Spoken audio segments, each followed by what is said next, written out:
Algunas personas dicen el país está dividido, el país no está dividido. Un porcentaje, yo pienso que más del 80% no quiere minería metálica en este momento. Dice que es la más grande de Centroamérica y hoy todo está puesto en ver qué va a decir la Corte. La Corte no creo que pueda pronunciarse de manera tan Pedita, breve. claro. El caso. No, es que precisamente quería también aterrizar en la corte un poco, ver la coyuntura en la que nos encontramos, Rafael, porque este es un tiempo en donde no recuerdo en qué otra ocasión se vio esta cantidad tan grande de personas exigiéndole a la corte que fallara a una demanda de inconstitucionalidad.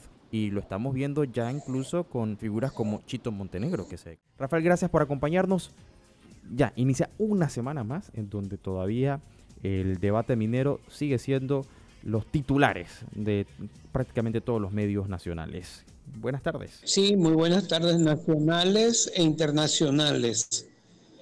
Incluso vi en esto ya una noticia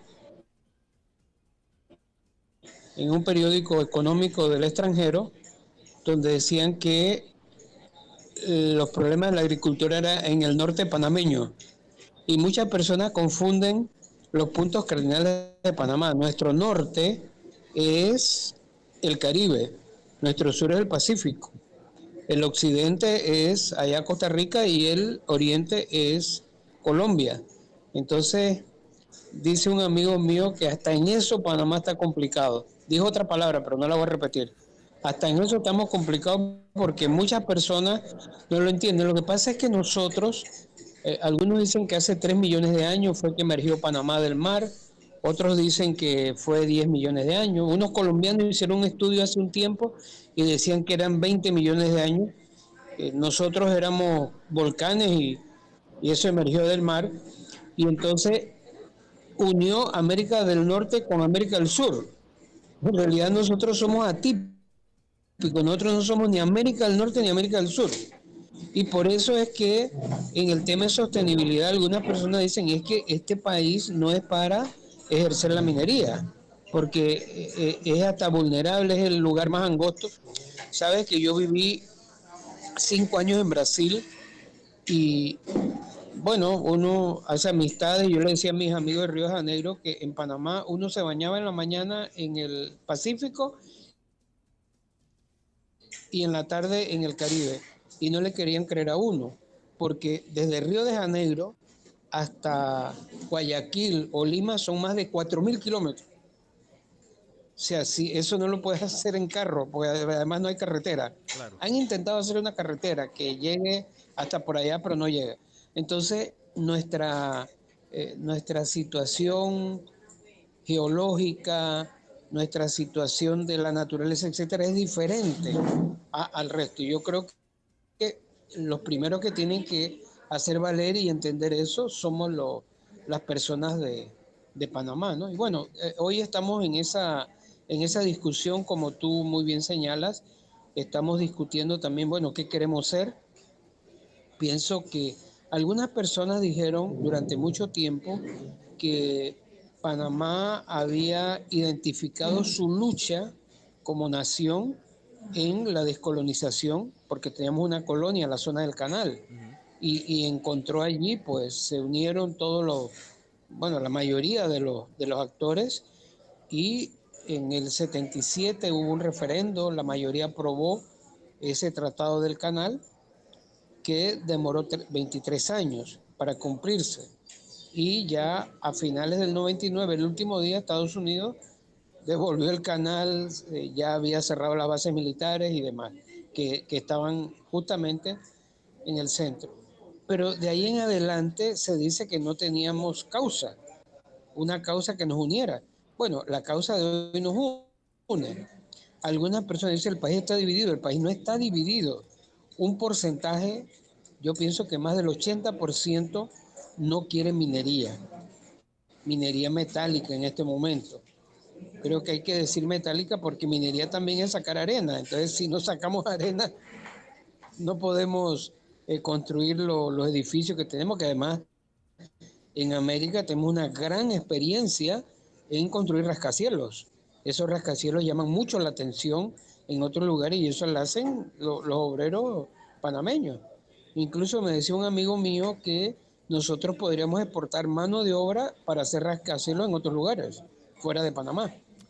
Pero bueno, en Sí. fin, nosotros estamos en esa discusión, quizás en el trasfondo es una discusión más profunda de qué nosotros podemos hacer con este lugar donde vivimos, que es atípico, no podemos considerarlo que es igual a Chile. Chile, donde hay minería, bueno, para poner un ejemplo, Chile, o sea, llega el presidente de Chile, que ha sido uno de los presidentes más jóvenes de América, él es de allá del Estrecho de Magallanes, o sea, está allá al fondo, fondo, allá casi en el Polo Sur. Él es de allá. Y ese país es un país muy largo, pero larguísimo, muy largo.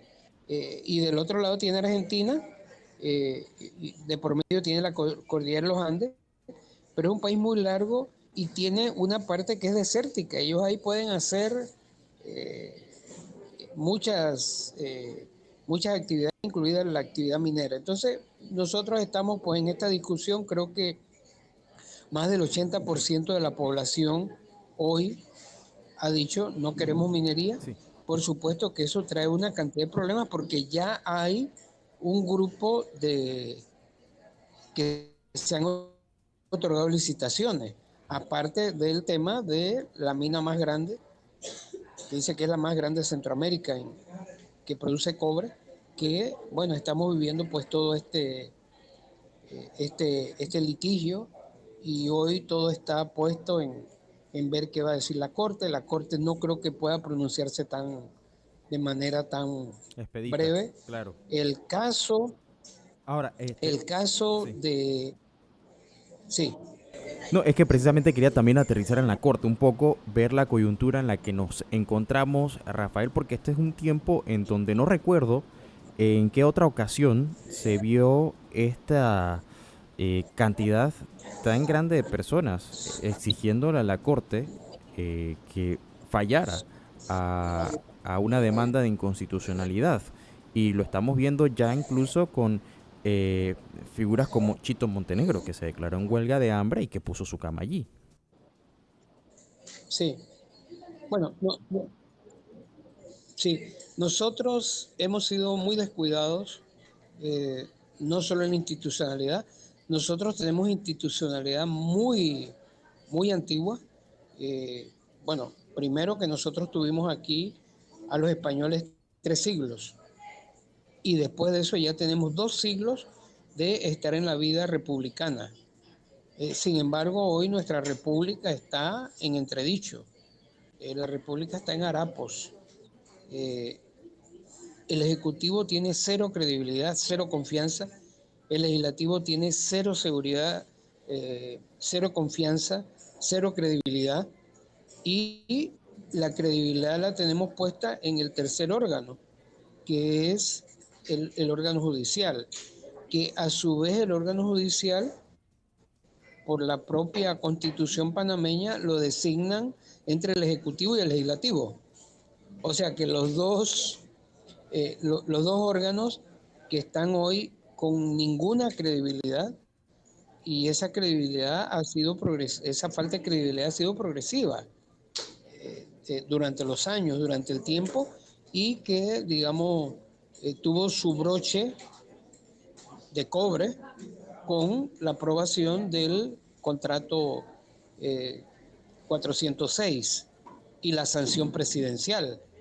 Ellos quedaron allí muy, muy maltrechos, o sea, no hay forma que ellos puedan levantar la cabeza frente a eso y todas digamos, las esperanzas y la posible credibilidad y eh, la posible confianza está dada en el órgano judicial, que como digo, tradicionalmente en Panamá, y ocurre igual en muchos países, no en todos, pero en muchos países, incluido Estados Unidos, los magistrados son designados por el Ejecutivo y lo ratifica el Legislativo. Es el caso panameño. Yo pienso que nosotros, en una reforma constitucional, Magdiel, debemos incluir dos aspectos. Uno, que los magistrados no sean designados de esa manera. Y dos, que el órgano judicial tenga un presupuesto fijo, que los magistrados no tengan que estarle mendigando al Ministerio de Economía y Finanzas y al Ejecutivo para tener la plata para poder operar. Para Eso es lo que ocurre hoy. Y no ocurre en este gobierno, ocurre tradicionalmente.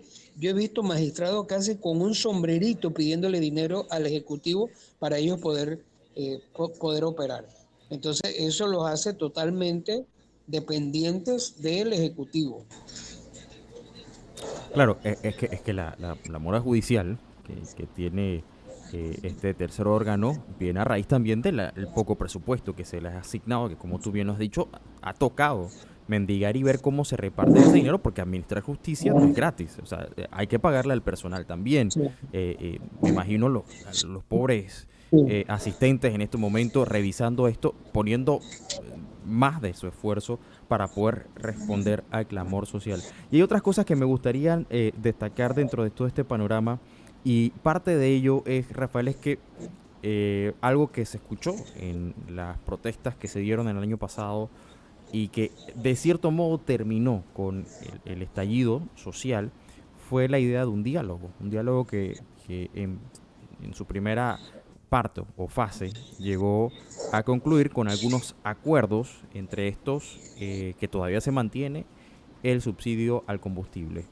Eh, Ahora, en esta ocasión, donde nuevamente hay un estallido social que no solamente trata de la mina, sino que tiene otros aspectos y digamos es hasta la continuación de muchas de las cosas que se vieron el año pasado en julio, ha tenido solamente la Universidad de Panamá como interesada en sentar las bases para un diálogo. No se habla de diálogo. Ahorita lo que más se escucha es el clamor popular por la inconstitucionalidad.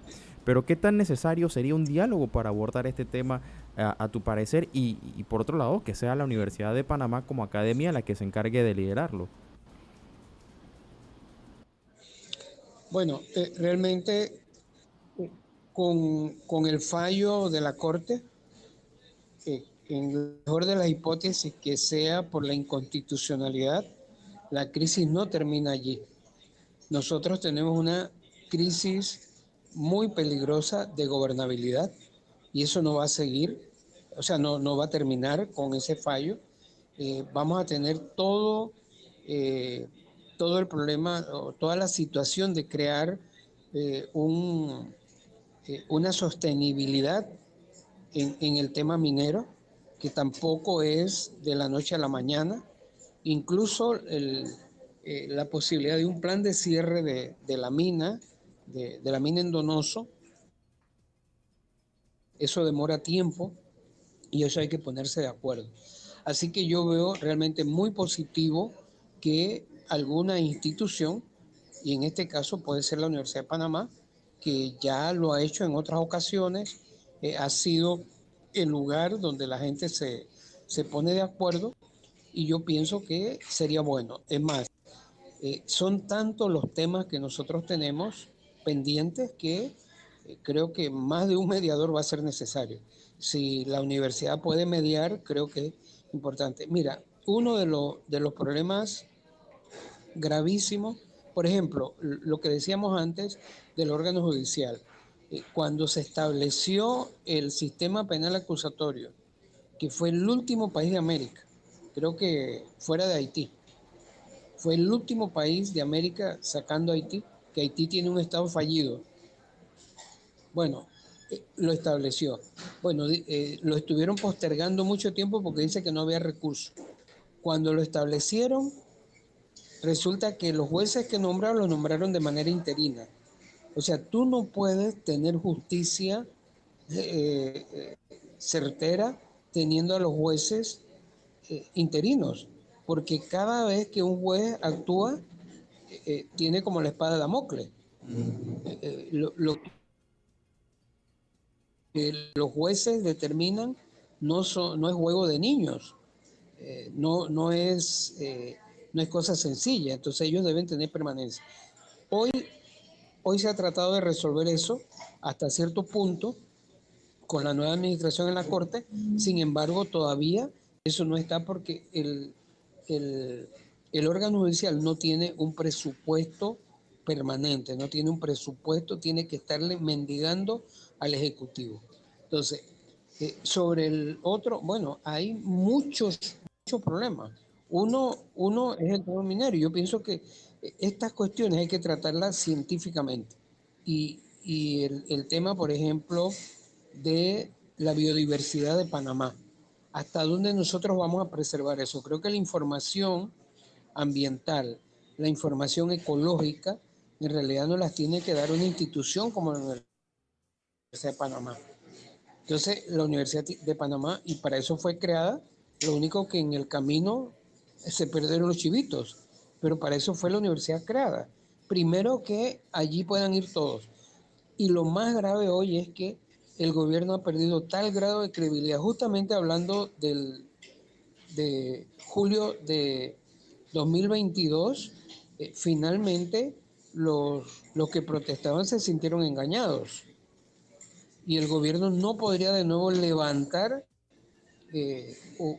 negociar qué. Entonces yo sí creo que es importante también, por otro lado, que durante este tiempo que falta para las elecciones, haya algunos entes que puedan participar, ¿no? En un diálogo, que escuchen a todos. Primero, como el tema de los griegos, nosotros estamos viviendo nuestra propia tragedia griega y ellos hacían catarsis. Primero, lo que la gente tiene que hacer catarsis. Y esa catarsis tendría que generar principalmente el Ejecutivo, pero no hay Ejecutivo. El Ejecutivo es una entelequia. Hoy no hay ejecutivo. Dice que por ahí ha venido un señor de allá de Andorra que anda asesorando, que no, bueno, que asesore para ver si el gobierno aguanta hasta, hasta mayo, hasta julio, que es el 1 de julio, es que debe entregar el poder. Yo me he alegrado que ese señor venga, que no tiene muy buena fama, pero creo que es apellido Cigarra, algo así. Dice que ha venido de por allá y bueno, que él haga hasta donde pueda para ver si no hay una ruptura, porque creo que otra gran preocupación es la ruptura en la institucionalidad. No es que la gente le quiera ver la cara al presidente, ni al vicepresidente, candidato, sino que lo que la gente quiere es que no haya una ruptura en la institucionalidad. Yo creo que en los últimos días, por ejemplo, ahora salió el candidato oficialista. Yo creo que eso dice que están vivos. Bueno, Eso y habría por lo que, menos alivia en el sentido de que no han abandonado el poder. claro, y habría que ver también un poco, leer las declaraciones que hace, donde acusa a una izquierda y también a oligarcas de todo lo que está sucediendo. Tenemos que irnos a un cambio, Rafael, pero me gustaría dejar estas preguntas al aire para poder escuchar también tus opiniones al respecto a la vuelta. Por un lado, estamos celebrando los 202 años de la independencia de Panamá en medio de un conflicto en donde la crisis social se agudiza y qué tanto se puede hablar al respecto, tomando en cuenta que cuando pensamos en la situación actual se ha dado también un enfoque de una debacle económica para el país, pero también qué repercusiones en la parte política, sobre todo en nuestra democracia, puede tener todo esto que mencionas de la falta de institucionalidad y de qué modo hay que también hacer la lectura a estos 202 años que estamos no celebrando. Realmente mucho se puede aprender un poco de nuestra historia y ojalá podamos verlo a la vuelta, si te parece.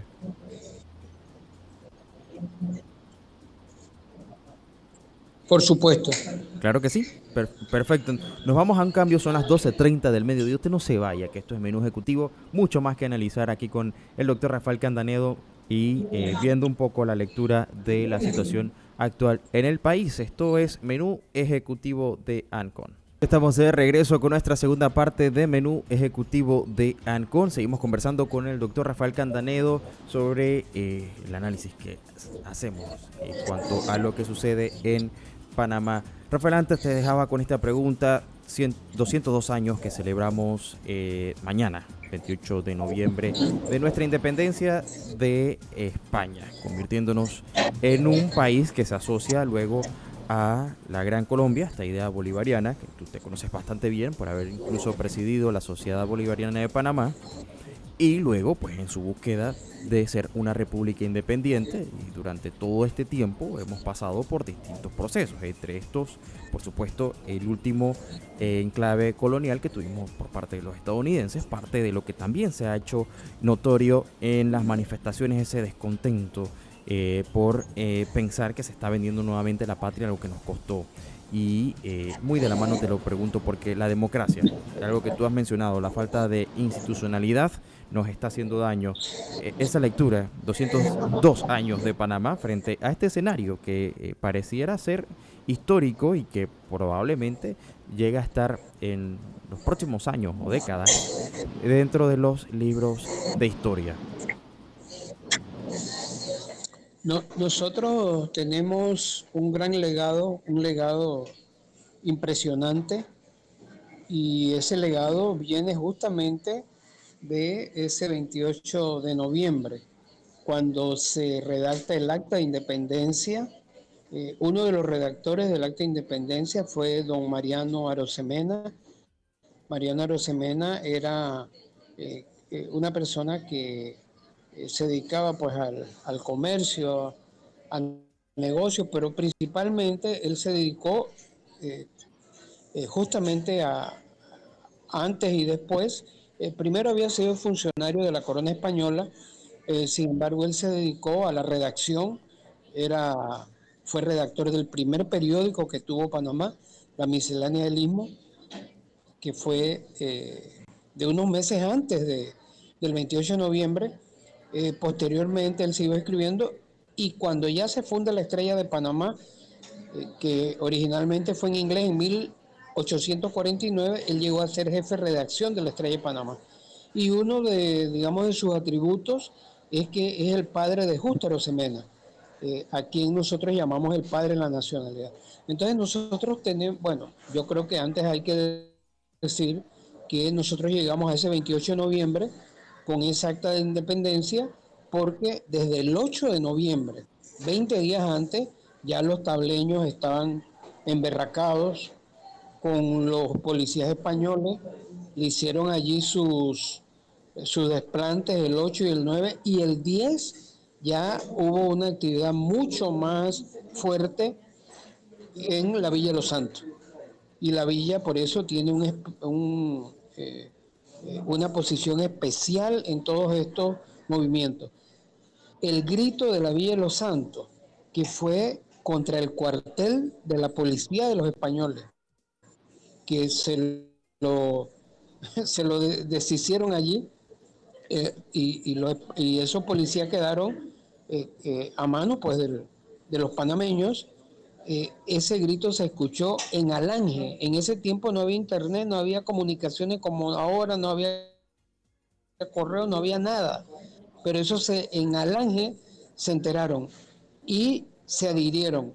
Se enteraron en Santiago de Veragua, se enteraron en Natá, en Penonomé, en todos los lugares, y del interior vino para Panamá ese movimiento de la independencia de España. Hay que decir que no fuimos el primero, fuimos el último país.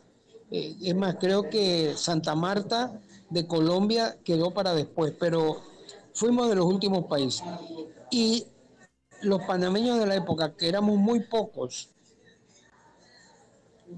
decidimos adherirnos voluntariamente al proyecto de Simón Bolívar, que era una federación de países donde estaba Ecuador, que no era república, donde estaba Venezuela, donde estaba Colombia, y ahí en esa jugada entra Panamá. Somos parte de esa federación. Bueno, cuando Bolívar se muere, y antes de Bolívar morirse, ya los panameños no estaban conformes con estar allí bajo ese paraguas. Es más, después se desafilió Ecuador, se desafilió Venezuela de la Federación de Bolívar, muerto Bolívar, y quedamos nosotros allí. Pero en 1840 nosotros creamos una república. O sea, 20 años después, 19 años después de habernos unido al proyecto bolivariano, lo que se llamó la Gran Colombia, pero no es la Colombia de ahora. Ahora Petro quiere que nosotros regresemos al redil de Colombia. Él está loco. Yo no sé qué está fumando, porque nosotros siempre fuimos, incluso geográficamente, somos diferentes, o sea, nosotros, donde es el sur de Costa Rica, nosotros somos el occidente, y nuestro norte no es Costa Rica, nuestro norte es el Caribe, y en Colombia, nuestro oriente es el norte de Colombia. Entonces, hasta ahí somos diferentes y la gente funcionaba de manera diferente. Pero bueno, tú preguntas, yo creo que nosotros tenemos un legado portentoso que hay que ir a beber en él. Y mira, ahí en la Asamblea Legislativa tienen atrás donde están los diputados, tienen la figura de Bolívar, un símbolo precioso, y la figura de Justo Arosemena.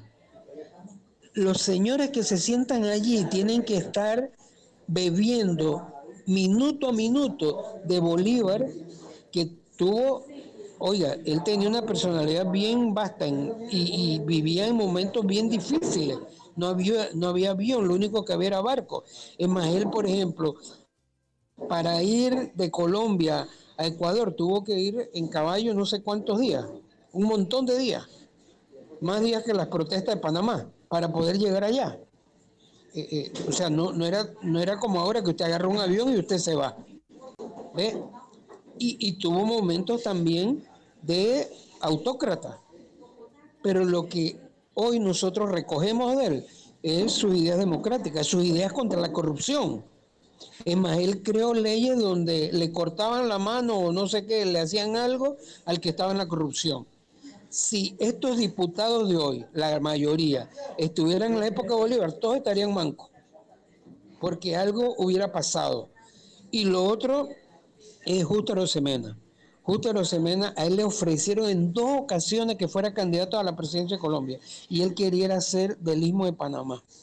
Él fue senador allá en Colombia, estaba siempre viajando a Bogotá.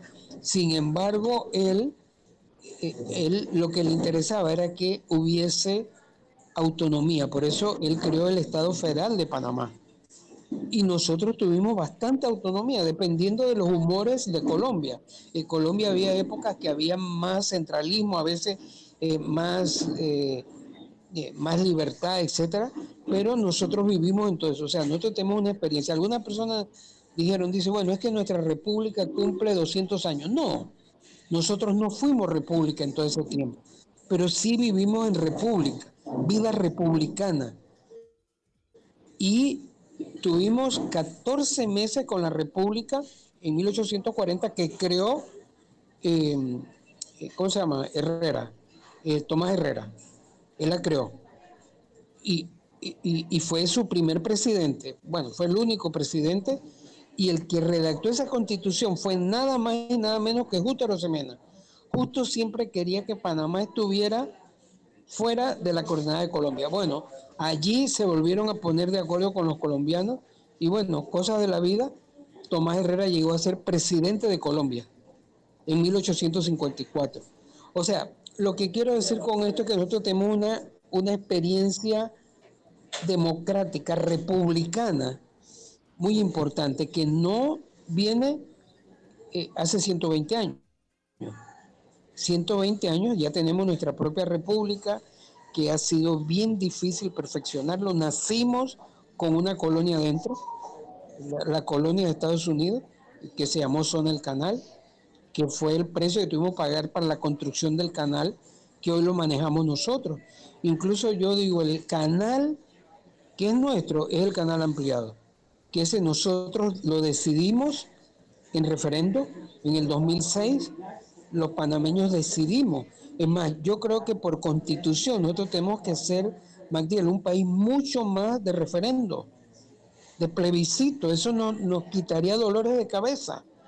Ahora que el presidente Cortizo quiso que se hiciera una consulta, ya la consulta estaba hecha. Ya la gente había salido a la calle y decía, no queremos minería metálica. Ahora, Ya había salido, pero ahora no el debía tiempo, haber sido necesario no debía haber sido necesario tener que salir a la calle cuando nosotros debíamos tener un dispositivo que cada 2 años, o no sé, en las elecciones. ¿Quién ha dicho que nosotros no podemos caminar y mascar chicle?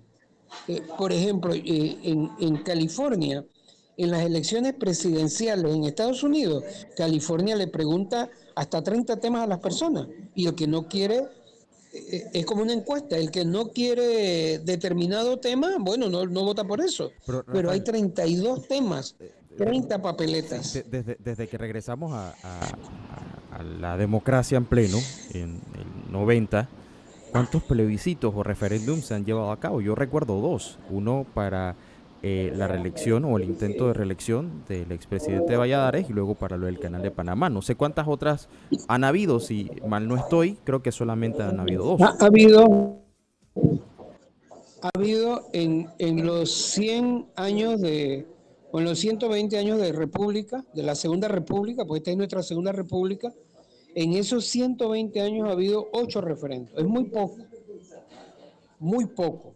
Nosotros debíamos tener referendo cada 2 años, si es necesario, y consultar muchas cosas.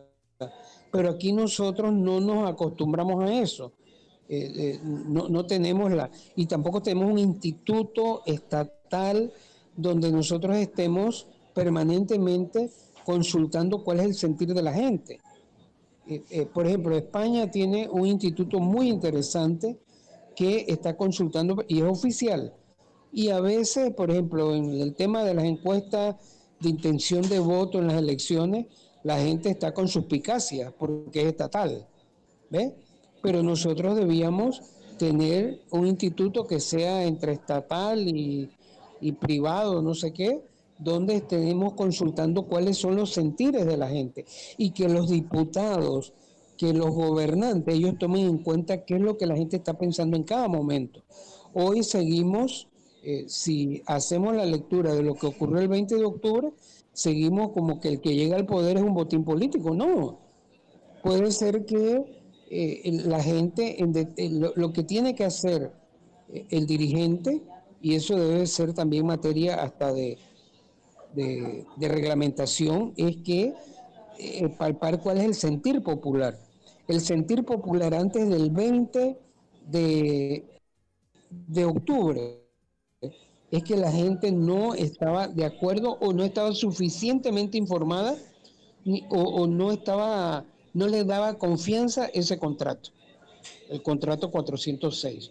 Y bueno, ahí ha pasado todo lo que nosotros estamos pasando, que tú hablaste de que a nivel nacional, bueno, a nivel internacional está repercutiendo mucho la protesta de Panamá. Ya el Y no presidente de solo El la Salvador protesta, también se manifestó. los cierres que son, Sí, ¿cómo dice? la Cancillería salvadoreña también habló y pidió que Panamá abriera el paso a los nacionales de este país. Hasta ese punto hemos llegado porque todavía pareciera Sí, que nos encontramos en un estado de acefalía en donde no se han garantizado los derechos a todas las personas por igual. Esto lleva incluso a nacionales extranjeros que están haciendo su trabajo en Panamá a quedarse varados. Esto es una situación bastante interesante sí. analizarla, Rafael. Ahora, los peligros para nuestro sistema democrático, que ya se vieron amenazados por la dictadura, que quizás toda una generación actual ha estado en las calles protestando no la vivió, pero tú que conoces bastante bien lo que sucedió, porque como periodista cubriste muchísimo ese tema, tanto dentro como fuera del país. El momento en el que nos encontramos de crisis social, de alguna u otra forma, compromete nuestro sistema democrático. Sí, por supuesto que nosotros tenemos que apuntalar ese sistema democrático y los pasos que demos de aquí en adelante tienen que ser principalmente para fortalecer nuestra institucionalidad. Nosotros tenemos que fortalecer la institucionalidad. Una manera, vamos a decir, para poner el ejemplo de fortalecerla, es garantizar que tengamos las elecciones dentro de 5 meses. Las elecciones son ahora mismo y yo creo que tenemos que ir construyendo nuestros candidatos, cuáles son los que tienen posibilidad, pero no Magdiel solamente a presidente. Creo que nosotros también nos hemos equivocado como sociedad tradicionalmente pensando solo en el candidato presidencial. Nosotros debemos pensar en quién va a ser nuestro alcalde, quién va a ser nuestro representante de corregimiento. Mira, hoy la ciudad de Panamá se ha desplazado completamente a algunos lugares que no son la ciudad de Panamá, que es el oeste, que ya es otra provincia. Se ha desplazado la gente que vivía allá. Hoy Chorrillo es un lugar pequeño, es un corregimiento, pero muy pequeño. Sin embargo, nosotros tenemos, ya llegando a Chepo, cantidad de corregimientos que son los más populosos, que son los que están demandando más necesidades, donde hay que poner el foco, donde hay que poner la atención. Entonces, así, y además la democracia se hace todos los días, no se hace cada 5 años, se hace todos los días. Entonces, yo creo que si hoy nosotros tenemos que de manera preliminar sacar algunas elecciones, es que la ciudadanía ya tiene que ser plena, tiene que ser activa, y no tienes que ser tu funcionario para poder ejercerlo. Nosotros hemos sido muy descuidados en, por ejemplo, el presupuesto nacional. El presupuesto nacional tiene que ser como está ocurriendo en países avanzados. El presupuesto nacional tiene que ser visto por la sociedad también. Aquí nosotros tradicionalmente, la institución del Estado va y dice, bueno, yo quiero este año, el año pasado tenía 100 millones de presupuesto, ahora quiero 120. Y viene el Ministerio de Economía por mandato de la presidencia, porque todos los ministros, quien lo manda es el presidente, por mandato de la presidencia, viene el ministro de Economía y dice, no le podemos dar 100, 120, le vamos a dar 110, 10 más que el año pasado, millones, y así. Pero la sociedad no está pendiente mira, por ejemplo, los educadores son una fuerza enorme, una gran fuerza. Pongo un ejemplo nada más, y que tienen una experiencia de 40 años de protestas de diferentes tipos. Es más, la protesta Magdiel que puso en jaque la dictadura militar la hicieron los maestros cuando se derogó en 1979 con una gran marcha el 9 de octubre se derogó la reforma educativa, que era como la estrella de la educación para Torrijos, equivalente pues a la estrella para la educación de ahora de este gobierno, para Torrijos. Él siendo militar, teniendo ellos todas las posibilidades de gobernar, él echó un pie atrás, porque si no, o sea, sintió que se caía el gobierno militar, por eso él echó atrás.